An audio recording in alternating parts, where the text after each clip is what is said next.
The Geneva International Motor Show always was a central point of gathering for the automotive industry. I think this is very important that we are back because we want to be, the place where the reveals happen, the new models, but also the new technologies, and that's also a place where we can meet, we can greet, and we can discuss the future of the automotive.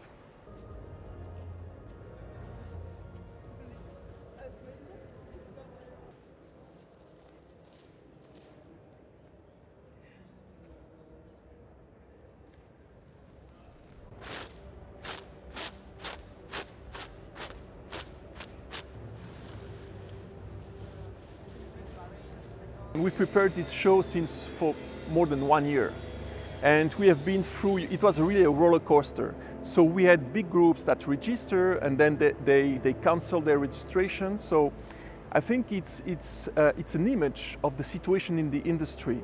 So there is a bit unstable. And we see some reasons where because the cars were not ready to be presented. In other cases, it was because of budget. So we need to do and to manage that. So it's true that for us as organizer, it's an additional difficulty, this instability, but I believe that in the next year it will be more stable.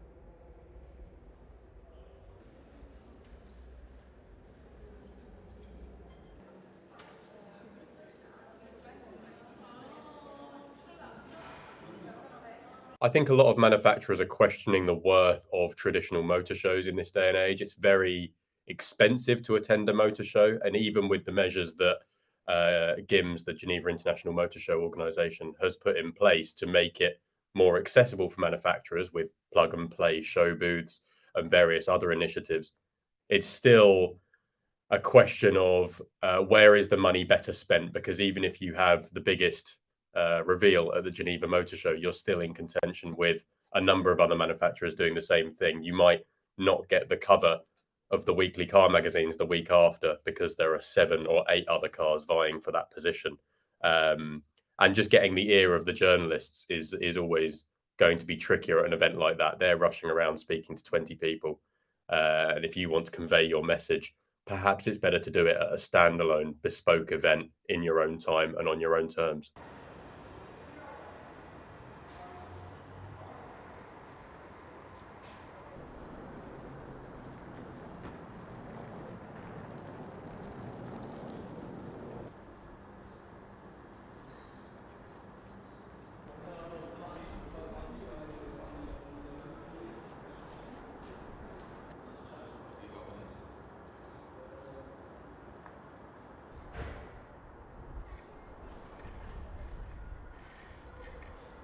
So in Europe, we see a big pressure from the politics to push the EVs.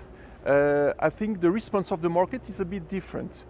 So I think now the early adopters, they have already their EVs, but we see that there is some difficulties to have the mass really adopting EVs because of infrastructure, because of maybe lack of information about how it works, but also the pricing, it's also a challenge. So I would say for the moment we see a big push, but we will see how it develops in the next years.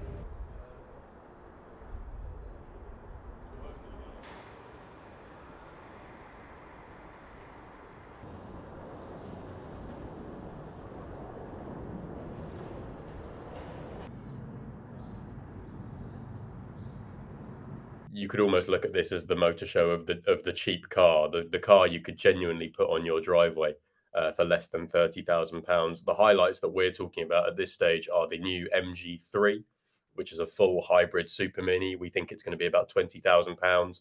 That's going right up against the Toyota Yaris, the Renault Clio. That's a hugely, hugely important car. MG is known as one of the quickest electrifying brands in Europe, but this is a full hybrid, so it's important because it will serve a massive proportion of the market that's not ready to go electric in a very affordable way. But on the other side of the coin, Renault is going to introduce the new 5, an electric super mini. That's going to be slightly more expensive, €25,000. But it's, as we understand it, it's a pretty faithful reconstruction of the concept they showed a few years ago, which is great news for everyone who liked that, and I think that is the majority. They're bringing back retro in a big way. And then we know that BYD has a presence at the show as well. They've not been too specific on what they're going to show, but BYD, of course, is quickly becoming one of the world's most influential and best-selling car brands, obviously outselling Tesla in the final quarter of 2023. So its appearance at a European Motor Show, irrespective of the scale of the show itself, feels like a real landmark moment.